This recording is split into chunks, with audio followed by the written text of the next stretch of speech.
What's up, everybody? Welcome to Goose. Got my main man Armand right here with me. Yes. Hola. Gonna get real intergalactic here.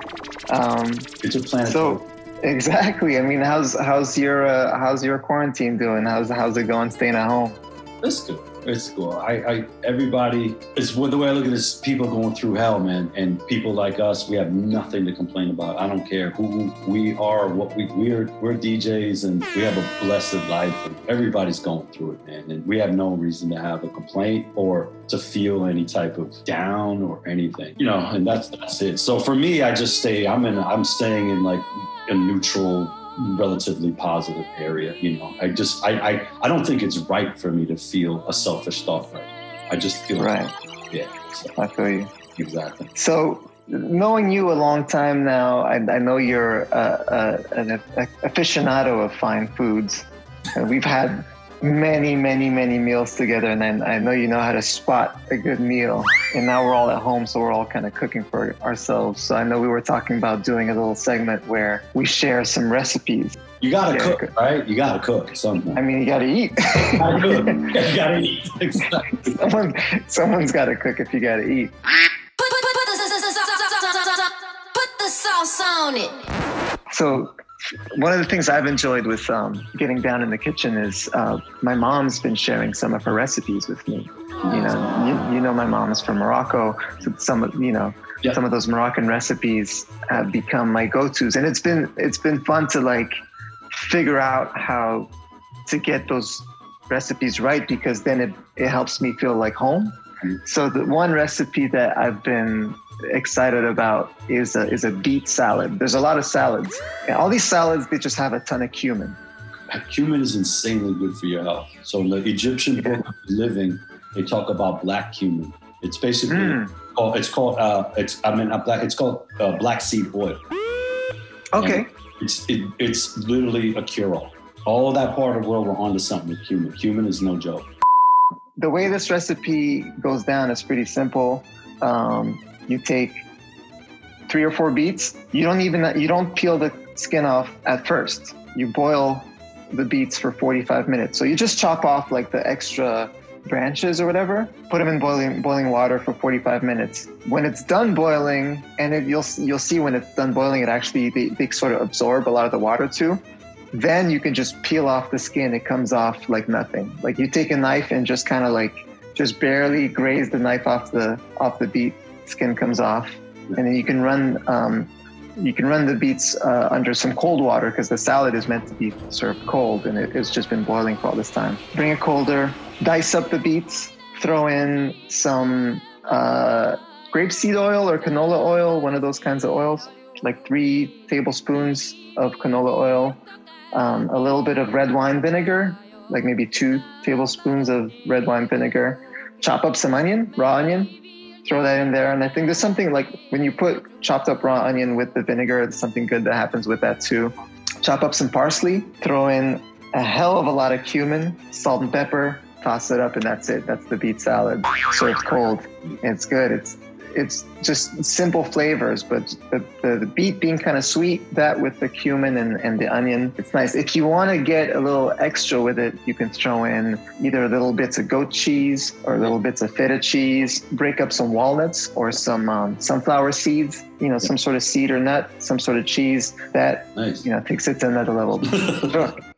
What about you? What you got? Let me think. I mean, these days I'm okay. So I have 2 things that I predominantly eat. I'm vegetarian, so that I have to put that out there. That has a lot to do with it. I like the veggie burger. You got to get the Beyond Burgers, and it's the package with like the 2 in the package. What my mother showed me, this little trick that keeps the burgers really moist, because the veggie burgers, you can dry them out if you overcook them. It's like a whole thing. Uh-huh. You put the top down right there in the skillet, and it covers the burgers, and it has a little hole for the steam. Yep. And you just leave that thing there. You cook it the whole way. Like you need to flip them. I'll do the one side, leave it there for a few minutes, take it off, flip them, and then put the top. But if you leave that top on the whole time, they're gonna come out juicy. They're really yeah.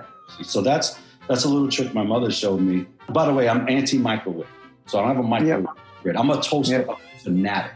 So, you're at a house and everybody's got like this massive stove that you never use because it's like turkeys fit in it. I don't understand why we even still have microwaves. And toaster ovens are amazing. They're a bit longer than a microwave, but the food quality is outstanding in a toaster oven.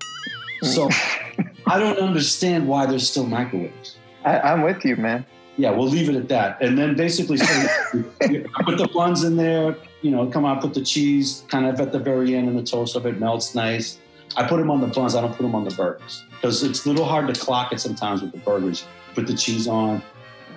You ain't got it right. Oh, I should have. It's not really cooked. I need to flip it. It's too late. You put the cheese on. So I put the cheese on the bun. Okay.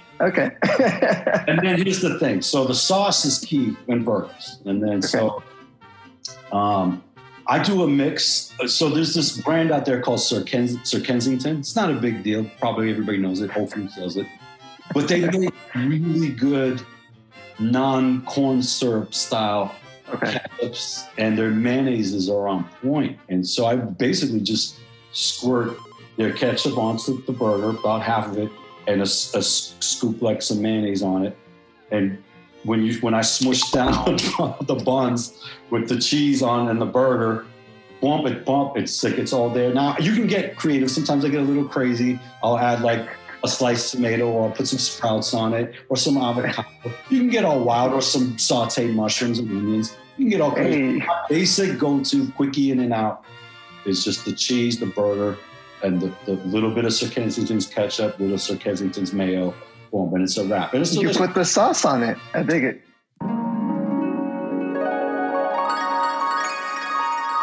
So now we're going to do A-trak and I's horoscope. A-trak is an Aries, and I'm an Aquarius. So, sure are. And we get along like two peas in a pod. I'm sure astrology would say maybe we shouldn't, but my sister is quite the astrologist. Her nickname is Miss Cleo. By the way, do you know your full chart? Just out of curiosity, do you know like your rising and your... It's called a natal chart. Yeah. And I do know my natal. I don't remember every single planet. So every planet was in its geometrical position when you were born, basically. Yeah. And then it's like, my seventh house is in this. As soon as your head pops out of your mother's womb, I mean, not to get technical, but this is something. As soon as your head, because the womb is a anti-astrology area. There's no astrology going down in the womb. The planets don't reach there. The planets and the energy of the universe does not penetrate the womb. This is how it goes. The head pops out, even though you're still like halfway out. You're not out. You are now branded with the energy of the universe and the position of the planets. And that determines your personality. So here we go. So this is A-trak's horoscope for the week.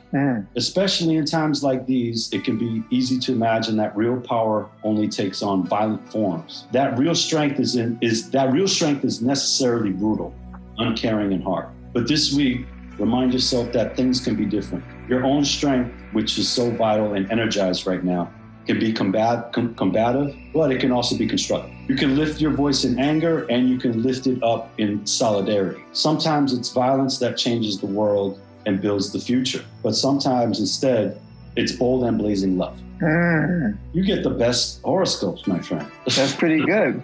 It is good. Well, so that's kind of saying, as an Aries, I'm a fighter, but it's saying I can use my voice to bring people together too. Yeah, and I am in full agreement with that. All right. Know you well. All right. Thank you for that. Yeah. And let's check out Armand's Aquarius weekly horoscope. Armand, sometimes it's just so difficult to do the things you know are right. It's difficult to maintain a structure. It's difficult to maintain your sense of generosity. It's difficult to direct your anger only at the people who deserve it when so much seems unfair. It's difficult not to grow numb, difficult not to fall not to fall into a black hole of boredom, difficult not to convince yourself that this is how things will forever be. This week, be gentle with yourself when things are hard. You can't be perfect all the time, but you're always in motion towards a better future, and you truly cannot be stopped. Can't stop, won't stop. Can't stop, won't stop, baby. So for Goose, we're bringing in the absolute legend, Todd Terry. We had the pleasure of talking to him. So, Armand, I know Todd through you, obviously, but over time I got to know him a little more. And, I mean, I couldn't believe the stories we got out of him today. You always tell me that Todd's got stories for days.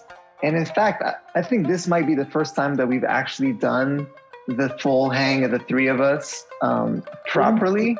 Well, we've done it a couple of times, and we would try to wind Todd up into story mode. And but we never got him, the three of us, the way that we got him. Yeah, either one of us, like, once somebody would have to leave or had an engagement or something. So it was like, right. Yeah. So yeah. I mean, he went into the Jay-Z story, because for those who don't know, Jay-Z's first records came out through Todd's label. He went to some stuff that I didn't even know, him DJing for Just Ice, his friend erasing a Rakim master tape, all kinds of stuff. I mean, let's just get into it and bring in Todd the God.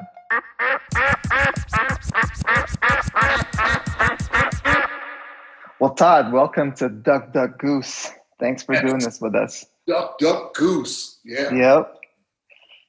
I feel like I'm almost the fly on the wall here, because you two have so much history. I feel like Armand could even kick it off, because I'm like, I could mention the first time that you and I met, Todd, was the first time I remember us meeting was on the shoot for, when we shot the Barbra Streisand video at Armand's apartment. I know we also, I have a... We met at Shine briefly one time, Shine in New York. Yeah. We hung out there for at a club, right? Yeah. Yeah. Yep. But we hung out properly for the first time when we did Barbra Streisand at Armand's crib. But yeah, I mean, Armand, where do you want to start? I don't even know where to begin with this. I guess I should just let people know this is an interview with Todd Terry, but I think I should state that me and Todd have known each other. I'm going to say since kind of when I first moved to New York. I moved to New York in 1993 from Boston. Right, yes. And I kind of started to form a loose relationship with Todd, I'd say by 95, 96. Yeah, easily. Yeah, and then 97, 98, me and Todd would just be on the streets in New York. And it would be no question. I would see Todd once a week. Well, I didn't call him. We may not even had each other's number. We were just in the same spot. Just right into each other. Yeah, we were in the same spots. And then every time we'd see each other, it was like we were club family.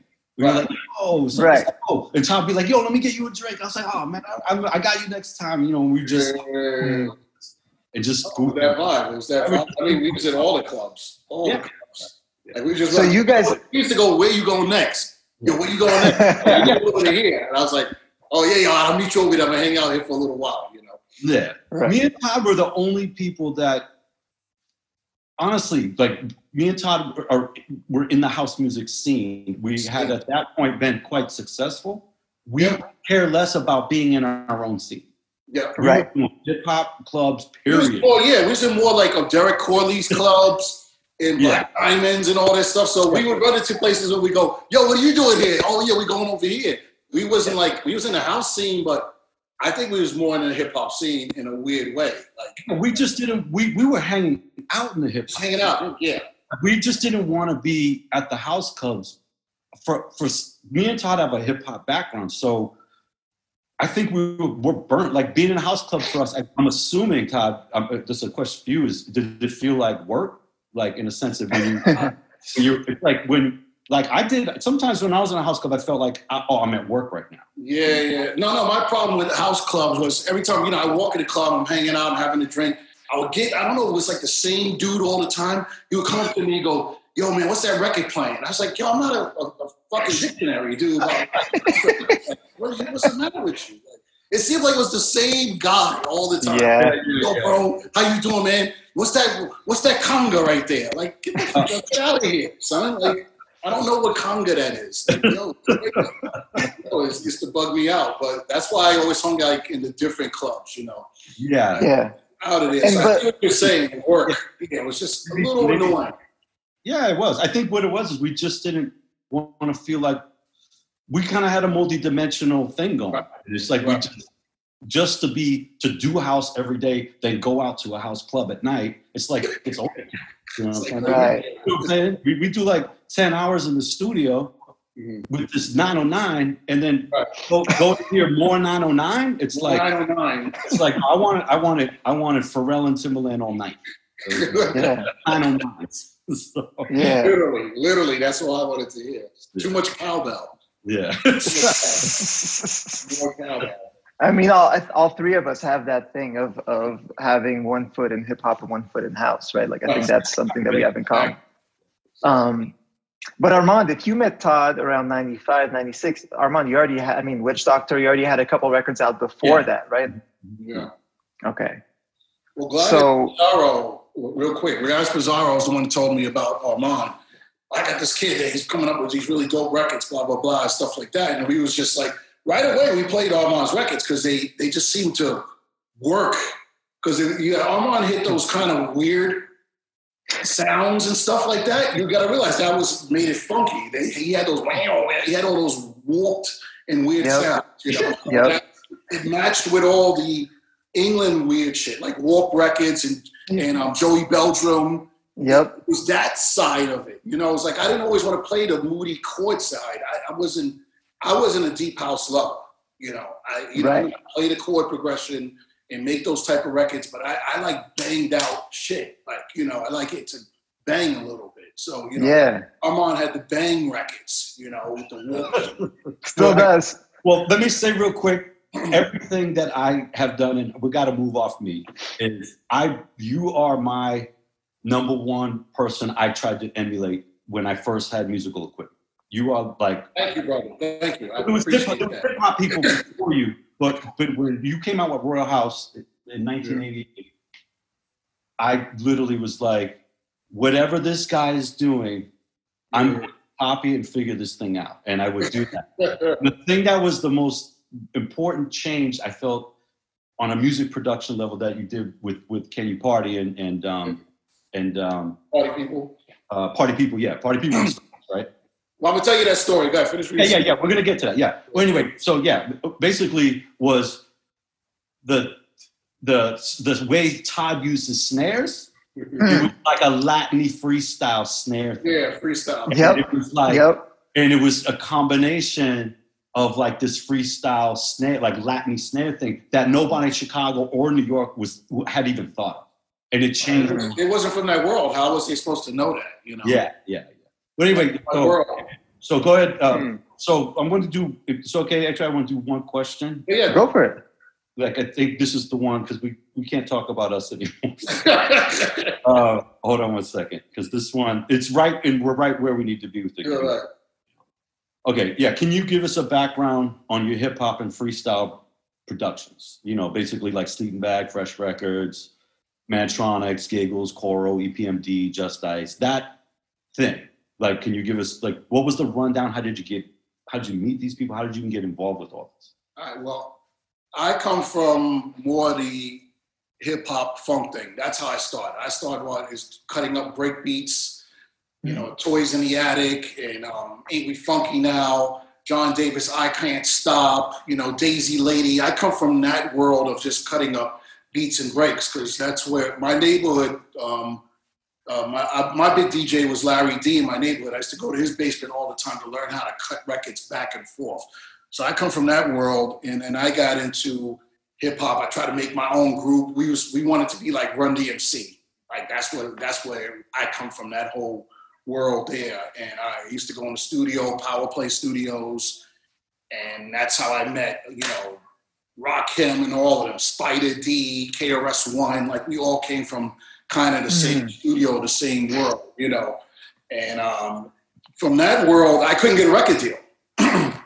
So what I did was my friend of mine, this guy named Manny Garcia, he brought me these artists that were freestyle artists. You know, they was like, girl, you are the one. You know, they just had all that style to them, all that. And I just started doing freestyle records, and I got record deals. Yeah. So that's how I got into the formula of that. And just to go through it real quick, so getting into house, my friend, this guy Trax and Mike Delgado used to hang out with me, and we done records first. And Trax came in with this cassette one time, and he's putting the cassette in my house, and he's dancing around doing like the Webo dance and shit like that. Yo, you got to do shit like this. You got to do shit like this. And I'm like, yo, kind of sounds like the same beat. I don't really get it. It don't have no beat to it. You know what I'm saying? He goes, no, try a couple of these. So the next week or so, I said, yo, come back. I want to play you something. So I came back. Next week he came back. The first record I did was Party People. Wow. You really listen to Party People, I was joking around. I was just trying to say fuck you to him. You know what I'm saying? What happens is it's like you hear it's like pop, pop, pop, pop, pop, pop, pop, Party People. I was joking. He was dancing in the house going crazy, like, yo, this is gonna be the biggest shit ever. And I'm like, this is bullshit. Like, I didn't really know what was going on, you know? So I did that. So it's funny when people say, yo, I want to imitate what you did before. I didn't really know what I was doing. I was just playing around with the pattern of house. Yeah. You know, just come into this, then come into that, then come into this, and then go to that, you know, and do this snare roll. So I was just kind of messing around with the patterns of it, because I come from hip hop where that would be a verse, that would be a, you know, a bridge, that would be the breakdown, that would be the chorus, you know, this would be the ending chant or something like that. So I was kind of arranging which drum machine were you using on? My first drum machine was a DR-55, which sounded really horrible. It had like hums in it and everything like that. So I would try to. Is that Yamaha? What's up? Is that a Yamaha? Yeah, Yamaha DR-55. Yeah. I couldn't really get the records to sound right out of them, and then so I got a Casio RZ1. Okay. 4 pads where you could sample in it, so it would be a sample of the kick, the snare, the hi-hat, and the little hi-hat. On the Casio keyboard? Yeah, no, it was a Casio drum machine. Yeah, I know that. RZ1, yeah. And then I had the Casio 101. Yeah. Whatever that was. And that was my keyboards. Yeah. I had, because those are the only shit you could afford back in the day. But they were like, they're all little kid things, like, you know, like the drum machines this small and the keyboards, like, I'm gonna be like this. like with 2 fingers going for it, you know what I'm saying? So it's like, that's all the money I had. You know, I used to work in the supermarket and run home, you know, see how much I saved up. Like, yo, okay, I got like $250. Getting my shit. I'm getting my shit. Watch. You know, my whole neighborhood's like, you ain't gonna be shit, niggas. Bullshit. You full of shit. I'm like, no, I'm gonna make it, bro. Watch, you know. Just give me that 40. We start drinking 40.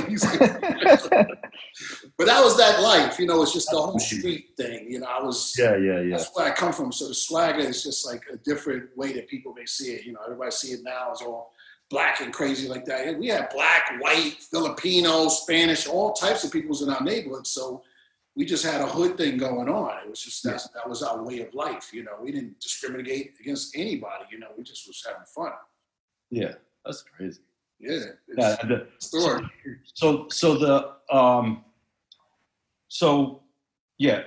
what was kind of I have a story I remember speaking with you on, like we were, you know, play music videos at my house. Yeah. Todd's been around for that. Yeah. I love that. That was fun. I played this song, Inspector Gadget. This gotta be 1985, 86, something like that. And it's a rap record to Inspector Gadget. What's the name? I don't remember. Boys, Inspector Gadget, they called it. Yeah. What was it called? It's from the name of the group is Bad Boys. So it's Bad Boys, exactly. Bad Boys. Yeah, so it's this rap record. It's quite rare, actually, and there's actually a music video to it. Yeah. And I didn't know, and I'm playing it for Todd, and Todd's like, "I made that record." And I'm like, well, I didn't make the whole record, but I played the melody. And I know. The other record was true. It was Oh Veronica. Yeah. Wait a minute. You said Oh Veronica. What would you just say? Oh Veronica. I did. You know, I did that. I did that Search. The what? I didn't know you made that. I did MC Search back in the days. I worked with Houdini, Dynasty and Mimi, Jungle Brothers. Of course, I used to be in Tony D's basement just doing all the melodies and the beats. Like I said, I couldn't get really a rap deal. I was just kind of doing a lot of the rap beats and all. I was just in the mix with them, you know, stuff like that. I didn't get my records out until later, you know. But got it. I did a lot of those records. So in a sense, they were like, people were hitting you up from that world to be like, yo, get Todd, bring Todd in. Right. And I come in and I play a keyboard or do a beat real quick and I leave. It didn't think about a contract or nothing or publishing or nothing. Just was glad to do it, you know, I did that. And I go back and tell my neighborhood, I just worked with Houdini. You know, that's my record. He says, that ain't your record. I said, no, seriously, I was in the studio with them. Yeah, right, man. See, now you know, I'm sure that gave you too, right? You know, it's like they just, my neighborhood killed me. That's what made me strong. You need people sometimes to not be a yes man. You know what I'm saying? Like, yo, you suck, son. Yeah. You know, so what's your neighborhood? Where'd you grow up? Brighton Beach, Coney Island. Coney Island? Coney Island, yep. That's where I came from. Oh, okay. One in Utica Avenue. Then I went to Coney Island and then Brighton Beach. Brighton Beach. Yeah. And what was the vibe like there? Like I said, it was all types of, we was all cultures there, you know, Filipino, Spanish, you know, everybody's there, Black, Spanish, you know, Chinese. We just had a weird, like, intellect, you know, we had a weird clique. Russian, you know, that was Little Russia. Like being on Astoria Boulevard. Kind of like it's just like everybody on the world, right? Everybody was just chilling, you know, it was, you know, back then it was just, it didn't feel like there was any racism shit. Like, it didn't feel like it. You know what I'm saying? You would notice it, but it would just not be strong like that in your neighborhoods because you guys click together. You're all poor. You all start at the same level. You know, nobody's bigger than each other. Nobody had more money than each other. We was all poor, just doing it, just hanging out, having a good old time with each other. So sometimes it's just like, you know, there's a lot of racism shit going on now, but I don't know, just I didn't feel it at that particular time back then. Got it. Okay. That's interesting. So you were going to these studio sessions with rap groups, with Houdini and stuff. That I'm sure that gave you a sense of how things work in the studio. Yeah. And then when you started making these house tracks at home, kind of joking around, like you said, did you need to go to a studio at all to make house records? Or I were you was making making records in my house, but I would love to go to the studio, of course, and, you know, tweak it up or have a good engineer mix it. You know, like that's what I was always looking for. Like I had some of the great engineers, Naughty Cotto, Doc Ivan Rodriguez. Wow. Oh, dope. Eli Tuabo, you know, Patrick Adams. I had the dopest. Wow. Eddie back in the days. Pete Warner that did all the D-Train stuff at Sound Lab Studios. Wow. I definitely worked with the best back then. You know, that was my whole thing. I would save up money and I had to go to that studio and work with this guy because we used to read the credits, you know, that was our whole big thing. Looking at all the credits of the record, like, I got to work with that guy. Yeah, he makes the best snare drum. You know, like, that's how you think, you know. It's just like, you pay $500 for a snare drum. You want that sound, you know. Yeah. Eddie S. too, right? Eddie S. Yeah, Eddie S. started with me. He used to be my assistant engineer. I used to work with Mike Rogers in D&D. And I put Eddie S. on with DJ Premier. Yeah. Wow. Eddie S. And Premier started working at D&D with me because of me. Because Premier used to, if you listen to Premier, goes, yo, that's your snare drum. So Premier would take my snares and just tone them down, so they would have that heavy to it. That's Premier's. That's one of the snares from some record. Yeah. Premier told me that. I asked him where he sampled the drums for Group Home Live Improve because they have like a different knock than the usual breakbeats he would sample. And he told me he sampled those off a house record. He wouldn't tell me which one. Oh, he tell you it was me. You better tell me. But I knew all those guys back then. Premier, you know, we go way back, like to the beginning. You know, he was in the studio every night. Every night was in that. I mean, I think that's what's interesting to you know, anyone watching this nowadays is that, you know, all of these scenes have grown so much. Hip hop became the biggest genre in the world. House music turned into EDM or whatever people want to call it, where it's a whole industry in itself. And I think for people nowadays, it's hard to actually remember or imagine that in you guys' days, everybody was in the same studios or rubbing shoulders or hanging out. It was actually the same scene. Yeah, I mean, we used to see all these guys all the time regularly. So, you know, I ran into Biggie. Well, who runs into Biggie? You know, in a club, like, yo, what up, nigga? What's going on? You know, that's what it was. You know what I'm saying? KRS-One, all of them. You know, this is where I came from. So it's like it's nothing to me when you see this LL be a star. I almost got into a fight with Mike Tyson. Like, do you want to tell us about that? I'll tell you that story. This is a funny story, real quick. 10/18. I'm trying to go through I was hanging out with Jam Master Jay because me and Jam Master Jay was trying to bang the girls from Sweet Sensation. Like, that was it. That was in our head, you know. Yo, yeah. By the way, the singer from Sweet Sensation was gorgeous. Banging, yo. The lead girl. Walking and clear the whole floor. You're like, oh shit, here she come. Everybody move out the way. Yo, shit is crazy. But well, real quick. So me and Jay was hanging out. So I decided to go up to the VIP. So Jam Master Jay stood down by the bar, whatever. And I went up to the VIP. I said, what's up to Vito Bruno, which used to own the club with Roman Ricardo. Yeah. So I'm in the VIP. I'm hanging out, blah, blah, blah, you know, talking to my friends and everything like that. So Mike Tyson's coming up. And I'm like, oh, shit, Mike Tyson's coming up. You know, let's go say what's up to him. So I'm going, and they're walking towards me. So I go to say what's up to Mike, and his goons block me, like these 2 7-foot gorillas. It was just all gorilla. And it was like, yo, boo, boo. I said, yo, I'm just saying what's up to Mike. So then Mike walked by, so I tapped him on the shoulder. So they started rumbling with me. So the big giant gorillas picked me up in the air and moved me like a domino. And I was just like, you lucky that I'm up there popping shit. They're this high. I'm like, yeah, you lucky that I'm not. They would have beat the living hell out of me, but that was the Mike Tyson story. You know what I'm saying? It was bad. But did you know Mike? No, I never ran into him after that. I saw him once at was it not Northmore? It was another club that we went to. Oh man, I can't remember. 55th Street in Manhattan, and it was called Latin. It was the Latin Quarter back in the day. Of course. Yeah, LL was performing. Not Roseland though. No, not Roseland. It was 55th Street, I think. The Latin Quarter. 55th, somewhere around there. Somewhere around between 6 and 7 for something like that. Avenue America and 7. And I ran into LL there. Said what's up to him. And then, Tyson was outside or whatever. And I don't know if LL and Tyson was getting along at that time or whatever, but they was popping shit. But LL performed that night. Then I saw, Latin Quarter, I saw Biz Markie perform with Roxanne Shante. I saw Eric B. and Rakim at one of their first gigs. But check this out. Rakim didn't show up.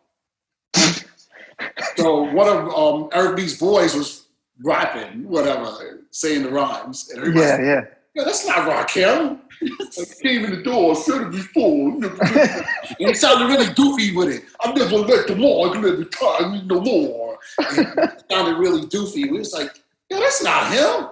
Yo, get out of here. Boo, boo. He was screaming at him. It was bad funny, yo. So yeah, I got tons of those stories. Well, by the way, the Rakim story, you told me a crazy Rakim story. Oh yeah, I could bring that up too. That was a key one. So let me give you some real history. So this is Follow the Leader album. A-trak.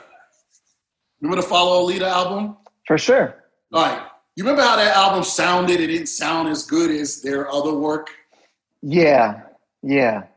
Okay. My boy erased their master. Oh, shit. Okay, now here's the story. So we're in Power Play Studios. Yeah. And sorry, but by the way, that didn't, Large Pro did a lot of the production. Yeah, everybody was there. Spider D, everybody worked at Power Play. So I'm in room A, and Rakim and Eric used to work in room B. Okay. So I'm in room A, but I'm with my boy, Gran. This guy used to do this album with me called Chaos. This guy, Gran, and this other guy named Raymond, one of my boys from my neighborhood. This is true story, true fact. So we're in the studio playing around, making records, stuff like that. So Raymond and my boy, they said, yo, we're going to go outside and just go hang out by the couches and stuff like that. I said, yeah, go do your shit. I'm going to be in here with Naughty working on some shit, blah, blah, blah. So next thing you know, like 15, 20 minutes later, I hear rumbling, blah, blah, blah. My boy comes in, he goes, yo, they beat up Raymond. And I'm like, they beat up Raymond? And all of a sudden he disappears. Gran just disappears. I come outside, I'm like, yo, like Raymond's on the couch with a knot on his head. A fucking knot. And it had, I swear to God, it was a knot, but you know the rings that Eric B used to wear? It had the ring print in the oh, man. And I'm looking at him. Yo, what happened? What's going on? Yo, man, they beat me here because I was in the tape room. And I was like, what? You was in the what? I was in the tape room and we made a mistake and da-da-da-da-da. And the guy who used to work there at that time came to me and goes, yo, they was in the tape room and they must have sat on a machine and they erased the master. And Wow. What are you talking about? He says, they must, I don't know why they went in that room. So my boy went in that room just to have a smoke or something. Yeah. That room had good air conditioner. It was like a tape room with 2 Atari, MTO, what's Ataris? The 1/2-inch Ataris. Yeah. Had 2 of those shit. So they was recording one tape to the other tape. And my boy must have leaned up against the machine and he stopped it. So what he did was, when he stopped it, my boy went back. He says, "Yo, man, what are you doing? You must have stopped one of their recordings." He says, "I'm just going to press," and he pressed record. And he erased half of the master of that album. So they had to master that album from like a cassette or some shit like that. That's why it sounds like that. Wow. So right now, so my boy has the knots on his head. So right now, Power Player had another studio down the block. So now I'm going down down the block thinking I'm tough, like I'm going to go beat up Eric B or whatever. I don't know what I was thinking. So I go down the block and I run into my boy Freddie Fox. Freddie Fox was like another one they used to hang out with. He goes, "Yo, what happened?" I say, "Yo, what the fuck happened with Eric? Why you beat up my boy?" He says, "Yo, you know what the fuck happened," and shit like that. "Yo, you would have done the same thing, son. Like blah blah blah. You don't want to go and make this shit worse and stuff like that." I say, "Yeah, you probably right." But the first thing I thought about was Eric's ring hit me in my head. I was like, "Nah, fuck that." Freddie Fox can box. That's a crazy story. Yeah, so that was wild. That's a crazy story, y'all. That's the real story. Yeah, and you knew Just Ice too, as well, right? Just Ice. I got a story of Just Ice. So I'm trying to go through all these stories fast because we'll be here for like 10 hours if I keep going. So Justin, my first tour to London was I went to go play at the WAG as a world-known club up there. It was 5 floors of different music. It was by Chinatown in Soho. And we was out there. It was me, Tila Rock, Mantronics. a-trak got the Mantronics shirt on. Yeah, you know I love Mantronics. Yo, of course. Yeah, we was killing it back then. So my first time going to London, I played in this club called the WAG. So it was me, Just Ice, Tila Rock, Mantronics, and we did this tour of like 5 different clubs, like the WAG, the Fridge, Brixton Academy, and whatever else. So real quick, the quick story with Just Ice. This is Royal House, Royal House, right? As Royal House. No, I was Todd Terry Project. This was Sleeping Bag. The Batmobile. To say. Got it. It was all people on Sleeping Bag and Fresh Records at the time. So but I was Tila Rock's DJ and Just Ice DJ. Wow. They was like, yo, so you cut up the records for us while we perform because it makes sense because Mantronics didn't want to do it. Mantronics just wanted to do his own thing. You know, that's how Curtis is. He's crazy like that.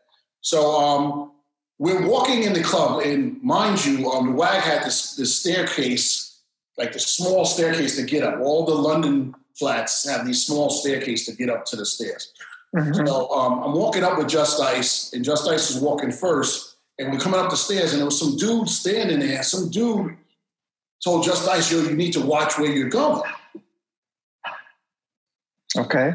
And here we go. Here we go. So we're walking, and Just Ice said, "Well, you said to me, man." You know, because Just Ice goes into Jamaican when he gets mad. He just turns around. He's saying, he started going. And yo, the dude was talking, and within a half a second, Justice hit him, and he just rolled down the stairs. And we just kind of like stepped over him. It's just like, and the other guys just all backed off. It was like everybody created a C while Justice went up. And Justice went right up to the stage, grabbed the mic, and said, "None of you England niggas better fuck with me." Yo, just grabbed the mic and said that. Took the DJ off and everything like that, and just said, "Put my beat on." And just started his own show. No arrangement, nothing. Just went right to the stage, ripped off all the music, and did his show. So Justin was some craziness. Oh, wow. Not to play with. Man. The original gangster hip hop, right? Like I said, not to play with, bro. That's crazy. Really. Wow. So when you were going overseas, so you went overseas with rap groups before going out there for as a house DJ, or was it all? No, I was a house DJ too. Bango was a big record out there. So that's why I was on the tour. It was because of Bango. And then Weekend came out like 2 weeks later after that. So that was my, that was the real, like, oh, I could do this for a living. Like, I could rock, you know what I'm saying? So if you were going overseas to DJ in those years, how many crates did you bring with you? Oh, back then, I used to outsmart myself. So back then, you got to realize it was only half-hour sets. Okay, wow. It was really? 35-minute sets. You would just pay for like 35, 40 minutes, and that's it. You wouldn't play for 3 and 4 hours at that particular time. When I was doing the Sleeping Bag tour, it was just more like 40 minutes just in between whoever's got to come up next, in between electronics or whatever like that. So that's what... Okay, so for those kinds of bag of records, and I just flipped to the B side. I just had a flip thing. I'm going to play that, and I'm going to play that. So I wouldn't buy records unless they had 2 dope records. You know what I mean? So, see, I wouldn't buy it. If you had 1 dope record, I wouldn't buy that record. I'll buy the record that had 1 dope record and another dope B-side. I could flip and play that. I was like, yo, what's that? I was like, that's the B-side to the Marshall Jefferson shit. You understand? So that was my way of thinking. Then after a while, 2 years later or whatever, I'm carrying around 3 crates of records with a road manager and publicist, and I'm spending all my money on being a star. Yeah. Did you know other DJs who were traveling overseas at the time, or was it all new? It was basically, it was me, Dave Morales, Frankie Knuckles, it was a couple of us, but not a lot of us at the first particular time. Okay. Like, I saw you out there like 2 years later.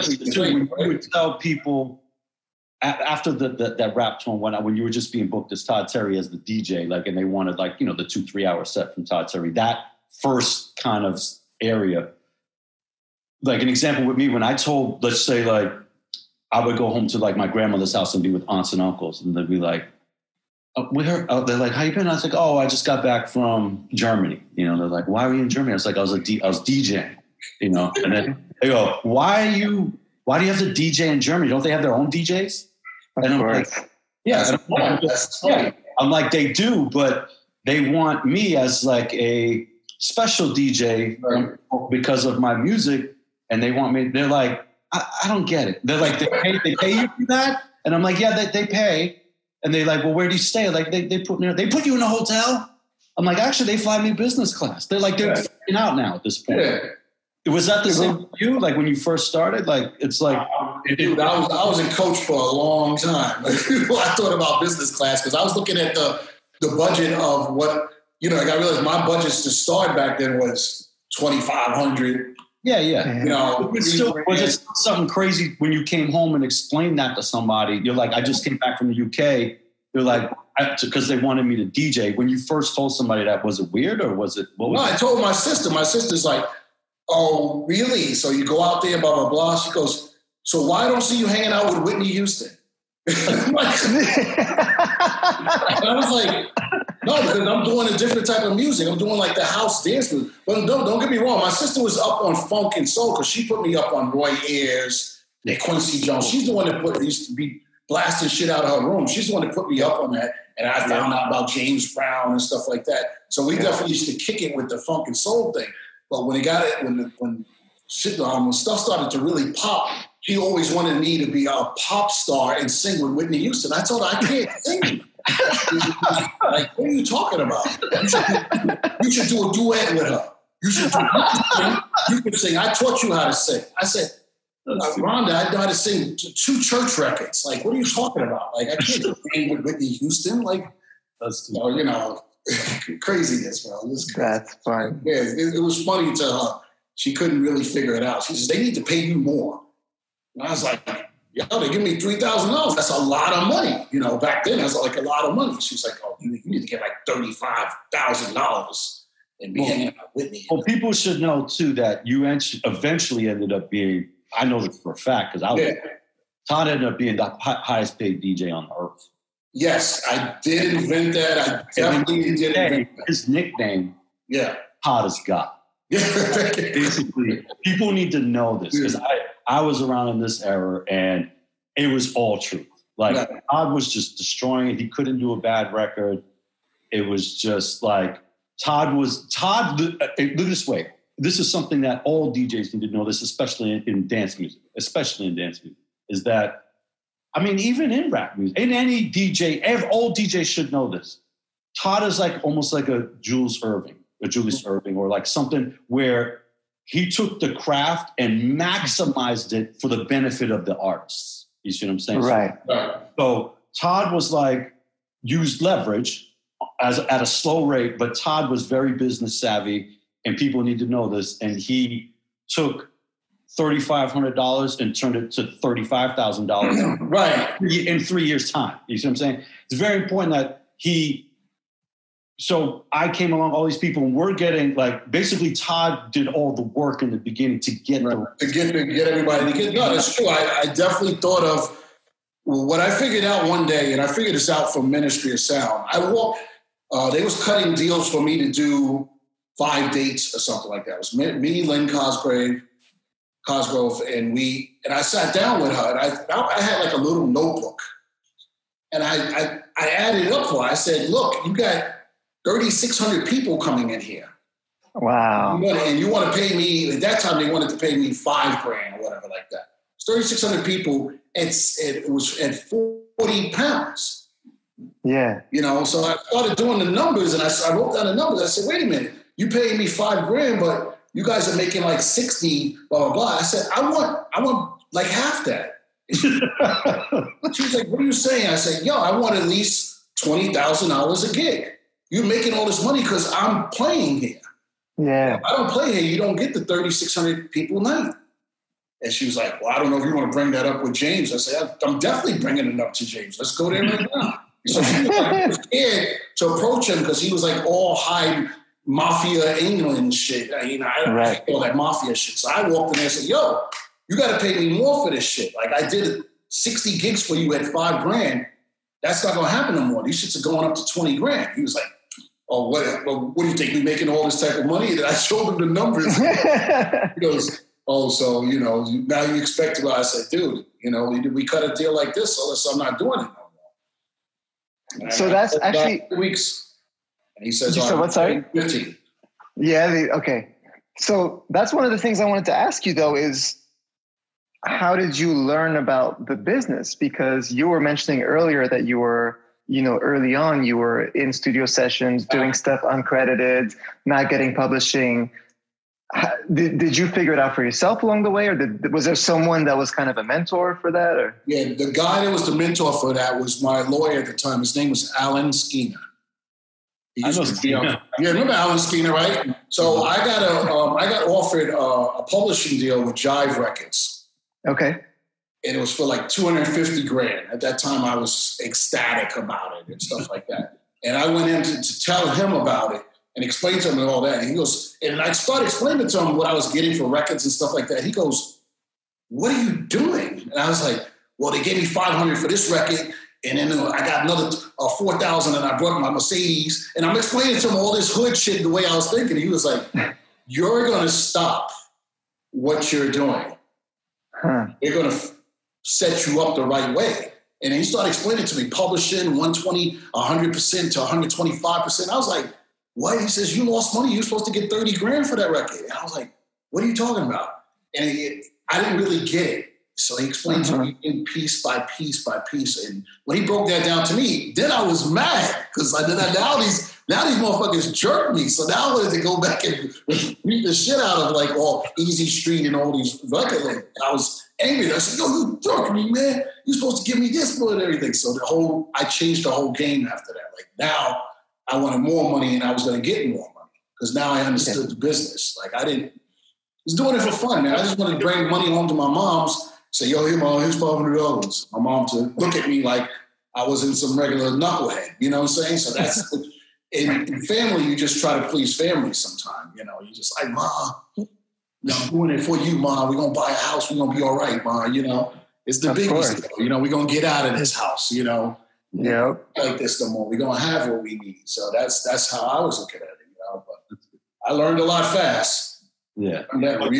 You gave me advice in my definitely. I told you a lot of ways. Because Todd we would hang in our first kind of early hangs, and I'll never forget it. Still never forgot it to this day. Because Todd would hear something about. Todd would always be like, yo, that record you did for Johnny D, that Tori Amos thing. Like, what'd he give you?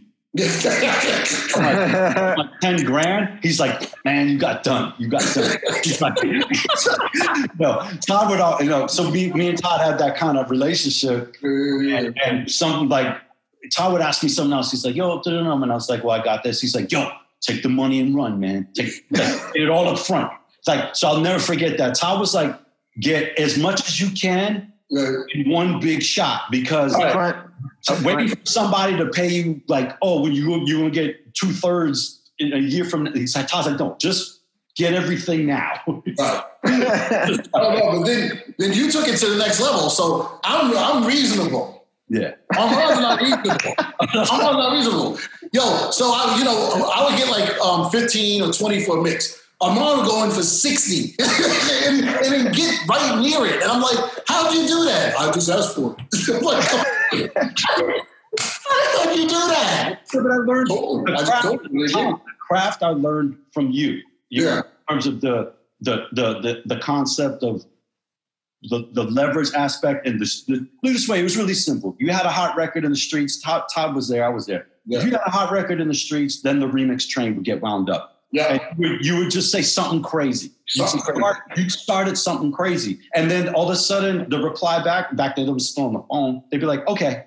And you're like, you're just like, I didn't know. Like, Get it again. At a certain point, you definitely was the highest paid remixer.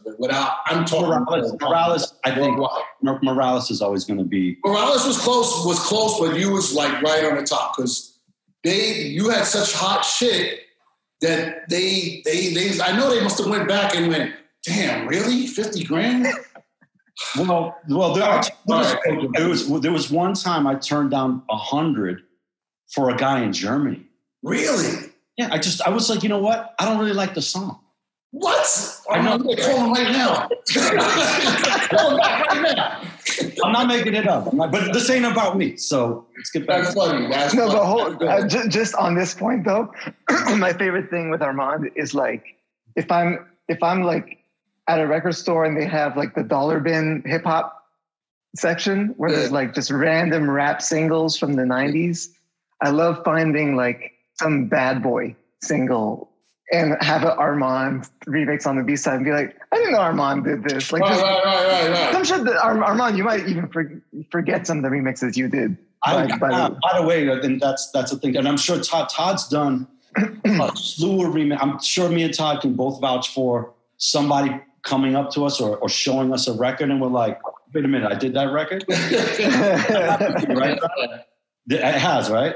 Yeah, no, they all the time. Like people show up to the shows and like, oh, blah, blah, blah. And it's like this German copy of this B-side, which I probably just forgot in the mix of everything, but how about the remix? Like, let's say like somebody comes up and it's like some record remix and it says Todd Terry remix and you look at it and you must be like, I don't even remember that thing. I don't remember that. I went through a lot of those really fast. Because it's definitely happened to me. So. Oh, no, look, my trick to remix is I would make a dope beat, like one beat, and I would use it for like 7 records. The same beat.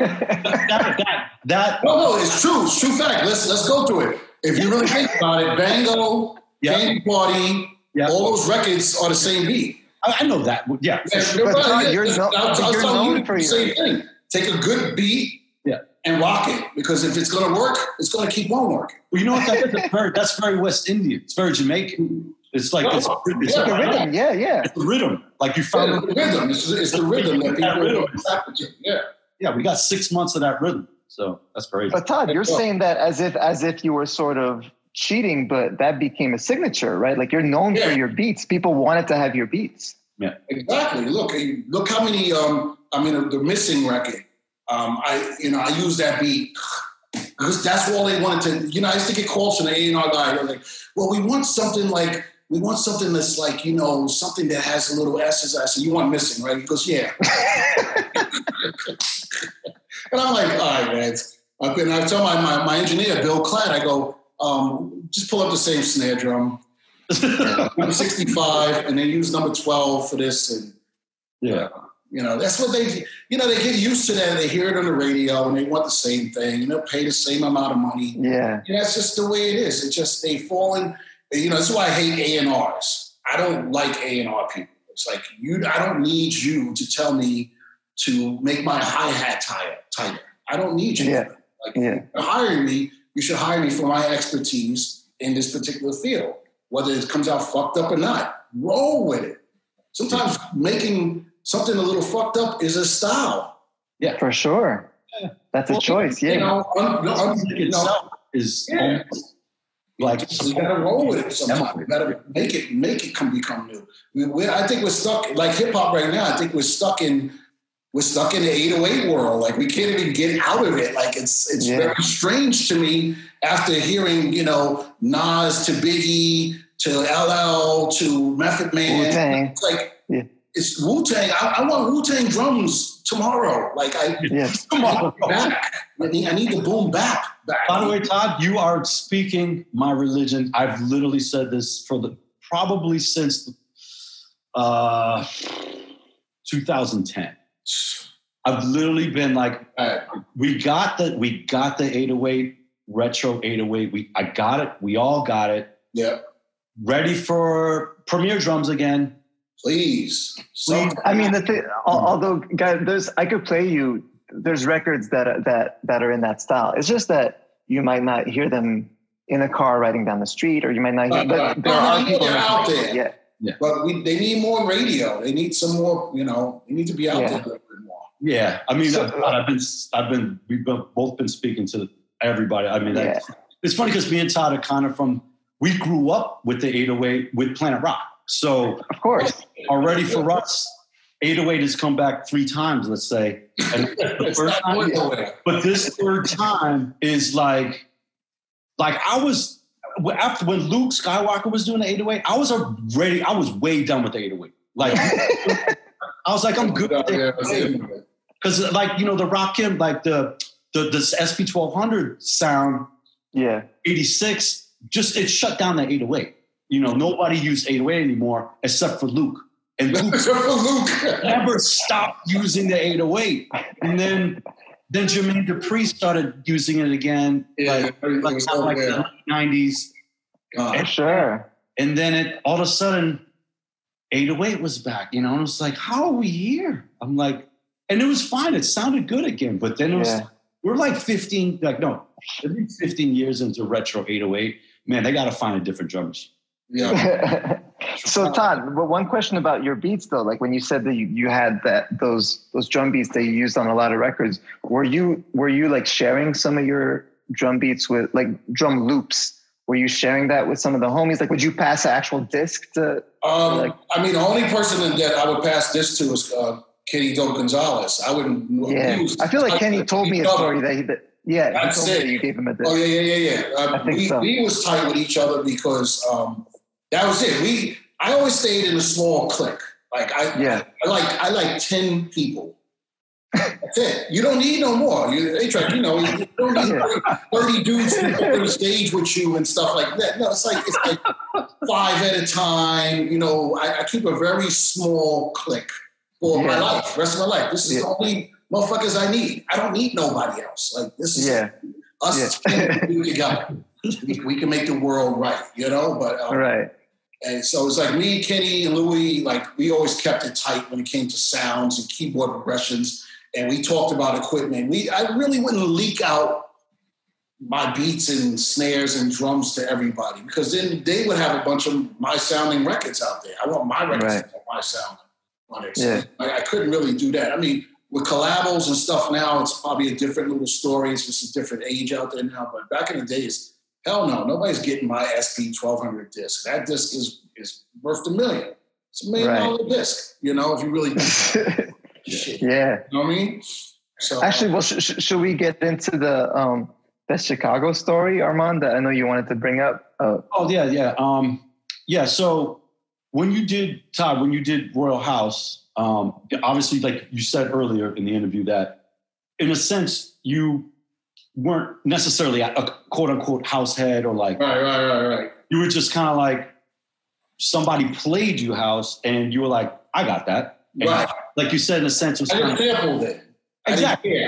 By the way, another thing I want to say too is that nobody, by the way, till you sampled in house, period.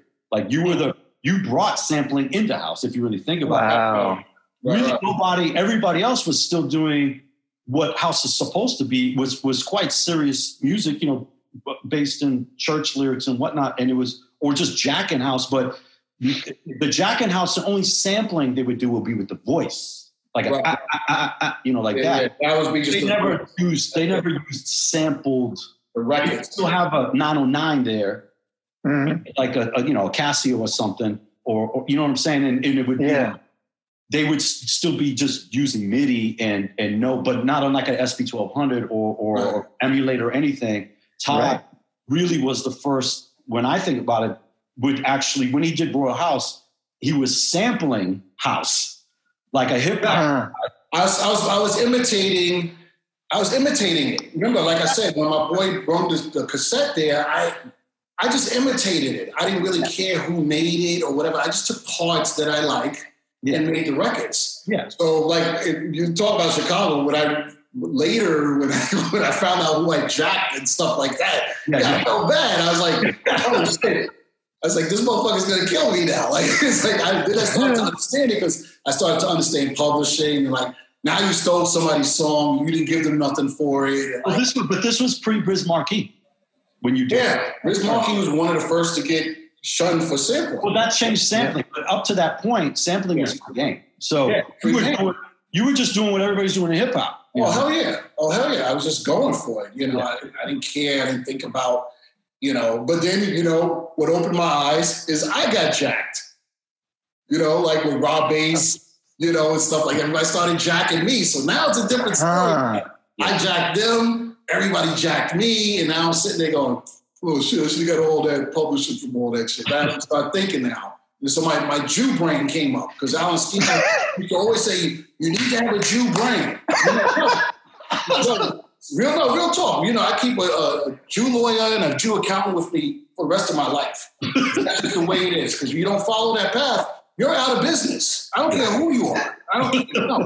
No offense to Black and Spanish lawyers and stuff. I'm not using you. Sorry. It's a Jew for life because it's a mentality of how to keep your money and know how to keep it and know what to do with it. That's why they call me the Black Jew sometimes. I don't care. It's the right way to be when it comes to your business and your money. It's all seriously. It's just the way it's got to be. So, you know, I learned a lot. You got to keep that. You got to keep that mentality, unless you're not going to make it in this business. Yeah. So the Chicago guys, when you had made Royal House, you had told me that obviously. So here's the. I don't have 100% of the story. I've been making house music my whole career. I'm sure Todd, it's even before me. What's weird is actual house music history is still quite the mystery because originally, supposedly, is from New York with Boyd Jarvis and Paul Simpson doing Serious Intention and Colonel Abrams. Yeah. And then that went. Chicago loved the sound, but they went to the B-sides of the record. Chicago loved the sound, and Ron Hardy and all these guys were playing these New York records. But then Chicago somehow figured out their way of it and made their records, early tracks and DJ International stuff. And their sound wasn't as polished as the New York sound. It made it like kind of dope because it wasn't polished up. It wasn't perfect. No. It wasn't perfect, but it made it really dope. And so, but I'm just going to get to the point is that at that point, Chicago really coined the term. New York was just doing this sound. They didn't have a name for it. It was club music. So it's club. Yeah, it's just called club music. And then Chicago coined the term house. But I almost want to say the British helped or something because you know how they are.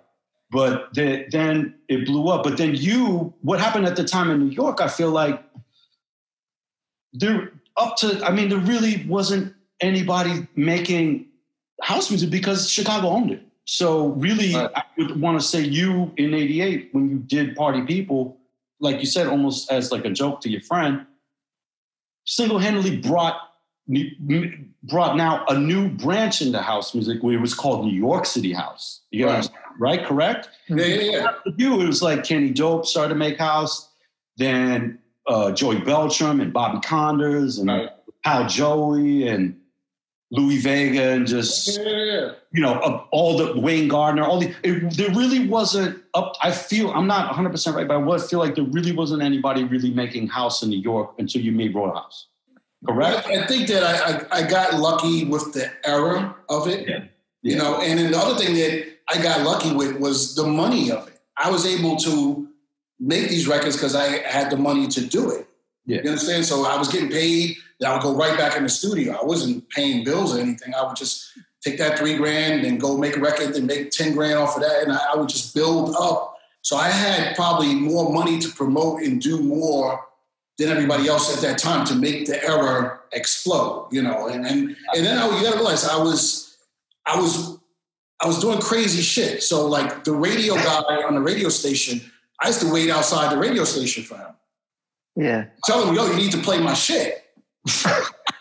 No, seriously. Yo, I ran up on guys that you wouldn't believe. Like not technically saying Frankie Crocker, but I did have a talk with Frankie Crocker. Like, yo, I need some of my shit on your show. And he was like, oh, excuse me? I was like, I do house music. I got a bunch of shit out. I'm going to send you my stuff. I would like to get on your show, get some records, blah, blah, blah. And he was like, oh, okay. And believe it or not, sooner or later, a couple of those DJs used to play my stuff on black radio after hours. But it's because I said something to them. So somehow, sometimes you do got to bother some people. You got to bother the radio guy. The guy that has the hot show at the time. So, that's what I was doing.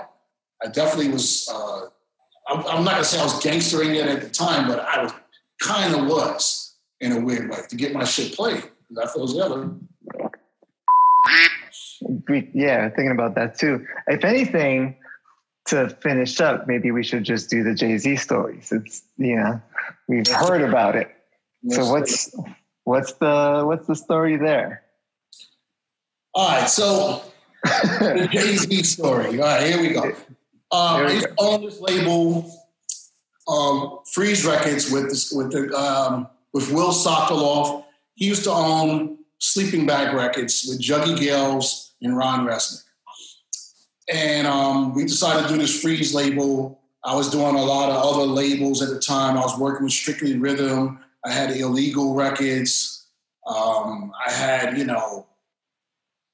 a bunch of labels just out there. I was just a big old mess. Gypsy man. Started to do the Freeze, and big old mess. I was just a mess with it. I didn't even So we did the Freeze record thing, and, we put out Samba and Jumpin', a bunch of those records. And then we decided to do hip hop because that's what Will was really good at, doing hip hop. He just knew how to do hip hop. That's what Will Sokoloff was good at. Will Sokoloff's from Fresh. From Fresh and Sleeping Bag Records. Yeah, he used to own those labels, along with Juggy Gales and Ron Resnick, which there's tons of other stories with that as well. we could go that. That was my Jew connection. We had that shit locked.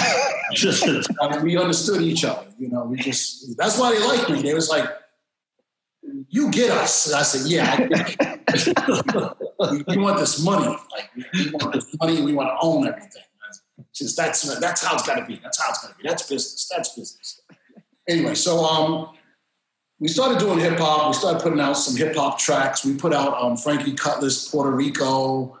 We put out Jack. I was signing all the rap groups. They used to all come up to Children of the Corn, Tragedy. I had all of them come up to me, play me with stuff and stuff like that. I had a group with Premier come up there and all that stuff. And then we got to Rockefeller Records, which this guy named Ray brought Rockefeller Records to us. And he played me some of the stuff. And it was the first person he played me was this girl named Roughness. Okay. And he says, yo, this is the first single they want to put out through your system, blah, blah, blah. I'm listening to it. She sounded dope. She was kind of like, what's the girl? Rage, that Dre just put out. Lady of Rage. Kind of like that. She had that kind of swagger, that whole type of mentality and everything like that. And then they played me Jay. They played Dead Presidents. And Wow. And then I took the cassette, took it back, I listened to it, I played it for a couple of my friends, and it was like, yeah, the Roughness track is dope, it's dope, blah, blah, blah. And I played the Jay-Z tracks, this is my boys in the neighborhood, whatever. And it's like, oh shit. Says, yeah, this is good, but this is like some wannabe Nas nigga.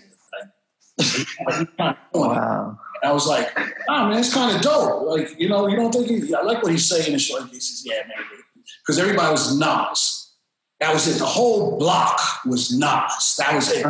What you say, if you wasn't like Nas, just don't show up to the block. That was it. That was the end of it. It was like Nas and Dre and just certain shit like that.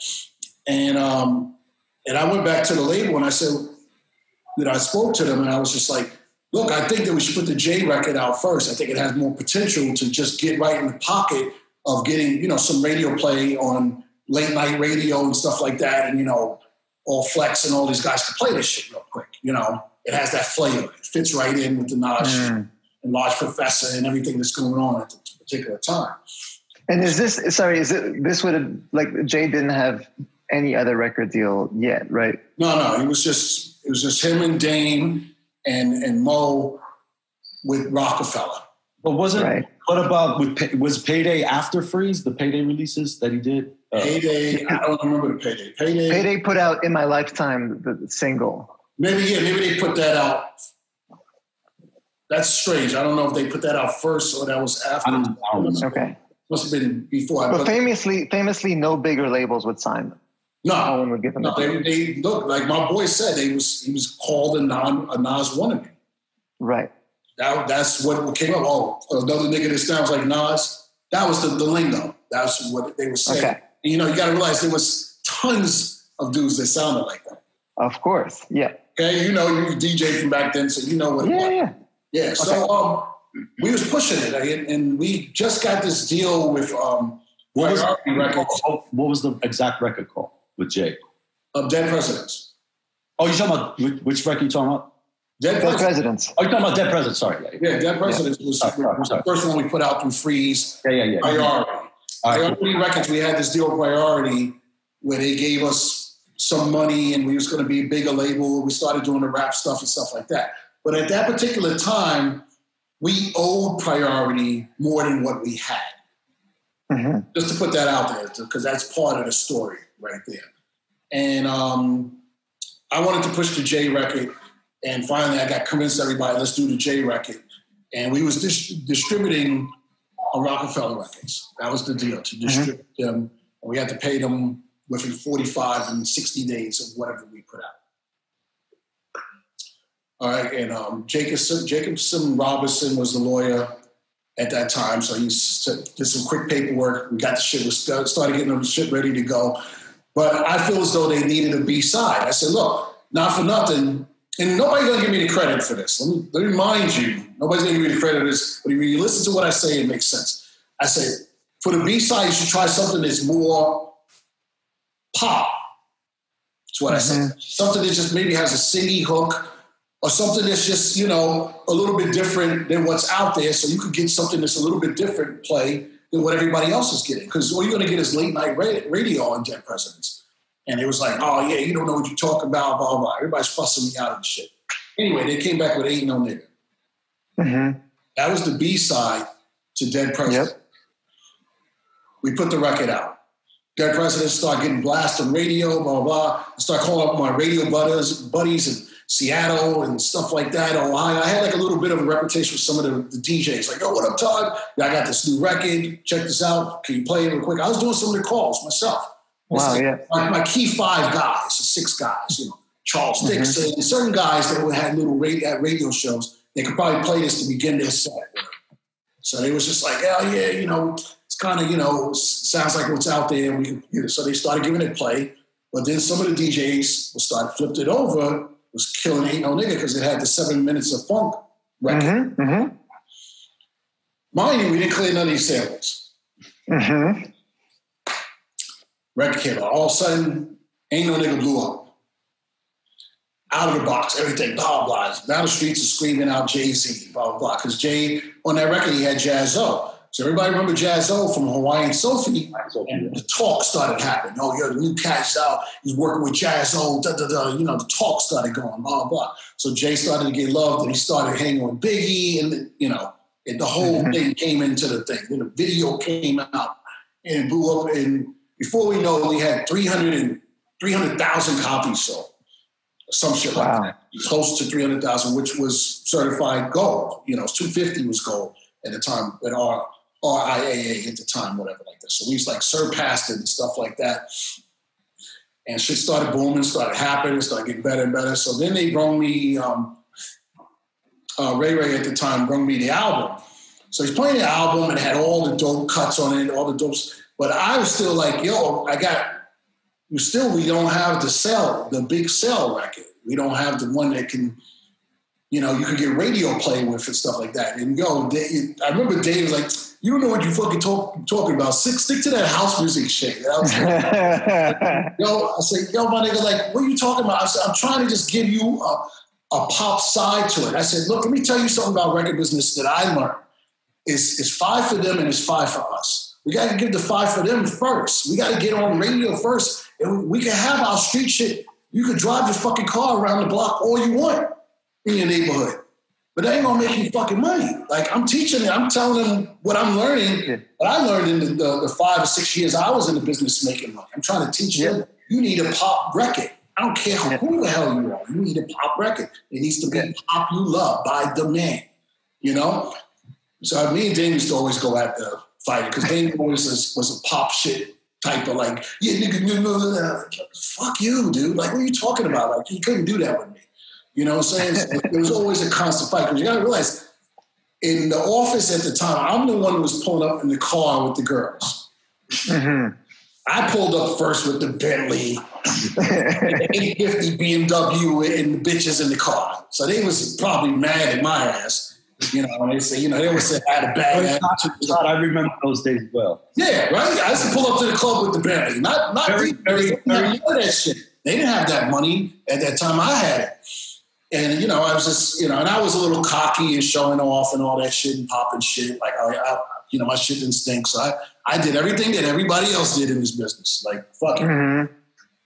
And as it went down the line, they bring the more records. They had this record with Mary J.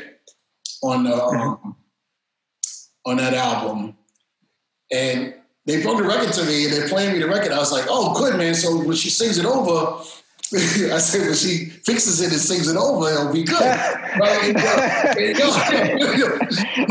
gotta imagine that I'm in the office with, this is me popping shit with 11 niggas in the office, the whole Rockefeller. And they're look at me nigga, what you talking about? This shit is dope. I say, yo, this motherfucker's off key, son. You gotta fix the vocals.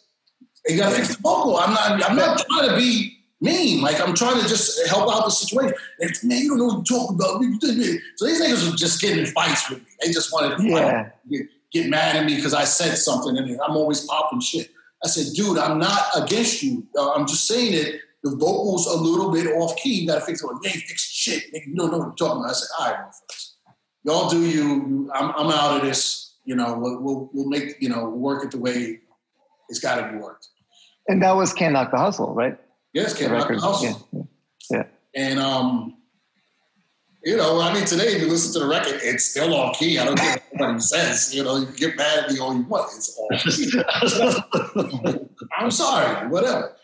Yeah. So anyway, the album comes out. Album's big seller. Jay's all over the place. We're doing they did Ain't No Nigga video and stuff like that. They come in there and they got $60,000 off of us for the videos. The first thing I'm saying to them was yo, y'all are spending too much money on these videos. And Dane was right at the time. He says, yo, but we got to compete with what's out there. We got to compete with Puff and Big. Mm-hmm. They're spending $600,000 on their videos and stuff like that. I said, yo, but we don't have that money in the budget, but yo, you just got a gold record from us. That's $700,000 that you owe us and stuff like that. And I said, dude, well, we didn't get all that money in yet. So this is where the problem started. So we ended up giving them $145 and $165, $165,000, and we couldn't re-up the money because we owe priority money. Priority was cross-collateralized. I can't even say that word. It was crossing everybody's money with Jay's money. For sure, yep.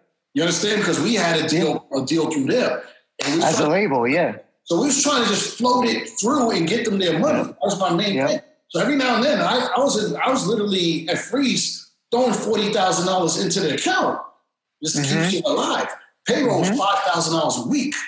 You know what I mean? So that money was booming. My lawyer's like, yo, you got to figure this shit out. What are you doing? I was like, I'm trying to keep the label alive. I got a gold record. I got a big artist out there. You know, I'm trying to keep the shit alive. You know, and I was making money doing remixing. So I was doing probably $60,000, $70,000 a month in remixing, but the money was going back into Freeze.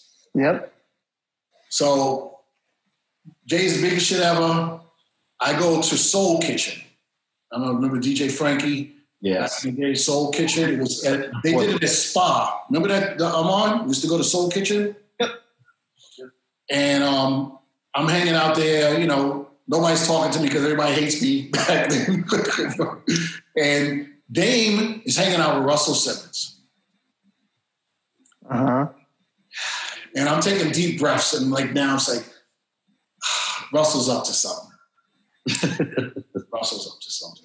Because I know Russell from back in the days too. He probably act like he don't know me, but I know Russell from back in the day.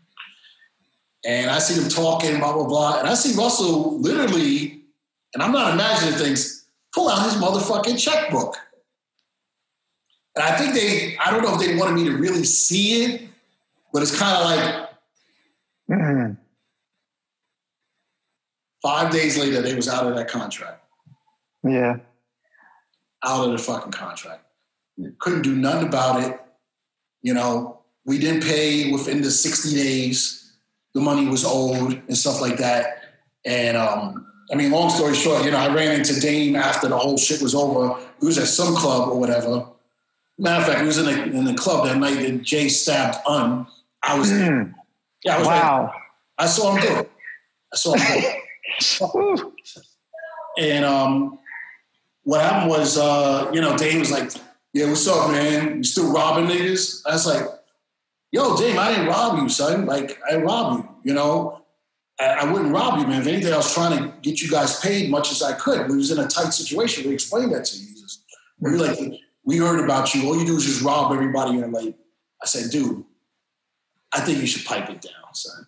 Like, now you're going past the envelope. So we never got along the same way that we used to. Because we used to hang a little bit, but we, you know, it just got a little crazy and stuff like that. So that's the Jay story. That's how we lost Jay. We lost Jay due to Priority Records, due to Brian Turner and Shaq. You know, they just, when we needed the money with the big artists, they didn't fund us. Yeah. If they would have funded us, we would have still had Jay. It wasn't for $300,000. Right. They didn't have the vision to look at your situation and say, hey, if we bend break the contract rules a bit and float more money now, we could keep an artist who's going to be bigger than anything. Really big and everything. Yeah. And it was very cliquey back then. So if Jay's hanging out with Big and Foxy and all that type of stuff, all those artists sell. Yes. Yeah, they all have a good way of selling and be on everybody's on each other's album and stuff like that. It flows. You understand? So you have to see that vision of this artist is going to have 6 albums of money, not just one album of money. And it's crazy. And I'll give you another funny story about Jay. So Jay told Dame one time to come and tell us that this is the last album he's doing. He's only doing one album. Right. I was like, I said, Jay, what are you talking about? He says, yeah, Jay's not, y'all better do the best you can on this album because this is the only album he's ever doing in his life. And I was like, I said, why would he do that? You know, we got a gold single, we got a gold album. What are you talking about? He's not doing no more album. Yeah, because he wants to be recognized as like one of the realest niggas out there. He don't need to do another album and stuff like that. I said, y'all are fucking crazy, bro. Like, what the fuck are y'all talking about? Like, are you serious? Like, you know, and that was a real conversation. I was like, what I've heard about that. Like, how are you going to do that stuff? So, you know, that's the story there, you know. Dame may change the story a little bit. He changes it. That's my story. You know what I mean? It's quite a story. Yeah, it's real shit, man. It's just but it's, as even myself running a label for many years too, I definitely know that situation where because of the cross collateralized thing, cash flow gets tight. Yeah, so what we already, when we got Jay, we already owed $470,000. Right. And let me tell you a quick tax story. We had to pay taxes. It was like $160,000. It's like a lot of money to pop out on checks. Yep. I don't care how rich you are, $160,000 still looks like it's still a lot of money to you, Yep. But, I remember real quick story. I remember the tax guy came to our office and went through our books right then and there. Wow. Sitting there, he was there every day. His tight little bow tie and everything, suit. And he, I remember trying to hang out with him and try to talk to him. What's up, man? You want a soda or something? He was like a fucking arrow, dude. He was, you said you want a soda? I try to get a discount or something. And he was like, and I was like, so what happens with people and taxes and stuff like that? He goes, and this is real talk. He goes, well, people just create and I destroy. Wow. And I backed off from him. I guess you don't want the soda.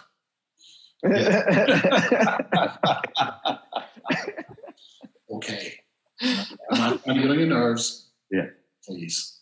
That's what you got to do. Yep. So there you go. Those are some of the stories. Some of the stories. Yeah. I know you could go on. Yeah. Yeah. Travel through time. I was just telling him when you had that technical thing, before I was telling him, I was like, dude, we could do a Todd thing for a long. Dude, I got 10 hours of shit I can tell with you. There's just we didn't even talk about girls yet. We didn't even get to that. How messy that could have been. How messy that is. No. We have like just the conversations me and you have had where me and you just chilling, getting a bite somewhere. Yeah. Like, man, it's like, it's crazy. And, Giorgio, son.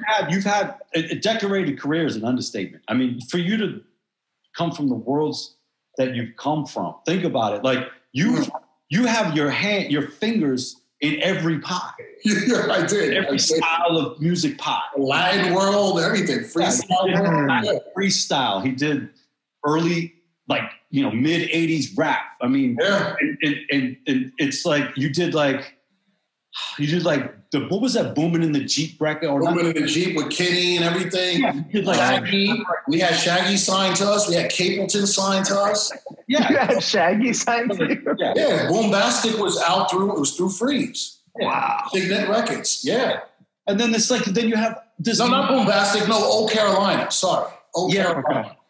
Then you have this massive house music career that's like, the reason why house music almost really is propelled and become almost like house now, I look at it like when I go to like a Spotify or iTunes chart, it's half 808 rap, right? And then the other half is basically house music in origin. Yeah. It's not really house music. It's kind of now just pop, but it's still like, where does this music come from? It comes from like Todd in Chicago and all this stuff. And it's like, it's great. So when you think about it, Todd Terry, literally, it's like you've done every form of music. I'd say the only thing you really didn't dabble in was R&B. I think see, R&B was always tough to me. It's too moist to me. Like, not moist. Like every time I think about R&B, I think about a Jerry Curl and the guy singing. Yes, Ready for the World. Yeah. Oh, man. That's him. That was him. By the way, Todd also did a drum and bass album. I mean, dabbled in that too. By the way, Blackout, that was a dope track. I got a double 4 record out. I was just happy to break out of the box of house music and do something different and still get a charted record. Yeah, and get bigged up by Goldie and Groove Rider and all of them. They're like, yo, son, you nailed it. Like I was like. That's like it's like a ghetto feeling of relief. Todd, you're our hero. Thank you, brother. Yep. You guys are my heroes for keeping the movement going in a certain way of looking at it too. You guys look at it in a good perspective. Armand, you always looked at it as in a good perspective. Never looked at it like I'm just going to take and not give. You know, you always, you gave back the sound and kept the essence. That was the key to me. You always made funk out of junk. Like, you know what I'm saying? Like, think about it. You make music out of warped sounds and weird shit. You know what I'm saying? So that's a big... Everything I picked up is from, dude, you put a toilet flush in Royal House. There's a toilet flush near the end of like Yeah Buddy or something of them tracks, right? Or thanks, man. Much respect to y'all, man. I mean, much respect, man. But I enjoyed this, man. Let's do this again. Yep. Yeah. Todd, thank you. Again, A-Trak, my number one scratcher. No, when I saw A-Trak had this thing online where he was cutting shit up and he was smiling and just like nasty. I was like, damn. He was like looking back at the camera like, what, motherfucker? You know I'm nice. You know I'm nice. I was like, wow, this kid is nasty, son. You know, you killed that night. I don't know what. You cut through like 6 records where you just killed every record. Like the whole thing was to perfection. That's one thing, you know, you can tell with me and all my week, we like the perfection. We like the thought of it being really precise. Yeah, it's true. It's like it's, and you do that. You're not sloppy. Thank you. You know what I'm saying? Like that's big respect. I respect that because I know you was in the house for many years getting that shit right. So yeah, that's his perfection, son. I love it. I definitely love Thank you. Thank you, man. Thanks for doing this. Oh, definitely, man. Let's do it again, man. Definitely, thanks. All right, cool. Todd, I miss you, man. We got to catch up again. Yeah, we got to catch up, man. I wish we hopefully Miami. Hopefully nobody be sick and we'll end up in Miami. Yeah, exactly. That's right. Yeah, let me know. If you're here, you hit me up. We're doing it. Definitely hang, brother. Keep the mask on. Mask. Full mask. Cool. All right, y'all. All right, cool. Thanks. Peace.